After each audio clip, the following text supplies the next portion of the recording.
বললাম, আচ্ছা, তোর বাবা মার মিলনেই যে তোর জন্ম হয়েছে সেটা তুই কখনো দেখেছিলি?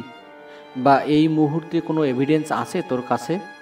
হতে পারে তোর মা তোর বাবা ছাড়া অন্য কারোর সাথে দৈহিক সম্পর্ক করেছে তোর জন্মের আগে। হতে পারে তুই ওই ব্যক্তির ওই জৈব ক্রিয়ার ফল। তুই এটা দেখিসনি, কিন্তু কোনোদিনও তোর মাকে এটা নিয়ে প্রশ্ন করেছিলি? নিশ্চয়ই করিসনি।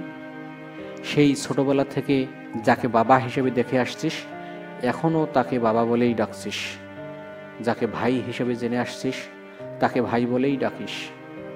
বোনকে বোন বলিস। তুই না দেখেই এসবে বিশ্বাস করিস না?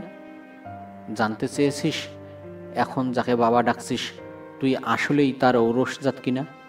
জানতে চাসনি, বিশ্বাস করে গেছিস। এখনও করছিস, ভবিষ্যতেও করবি।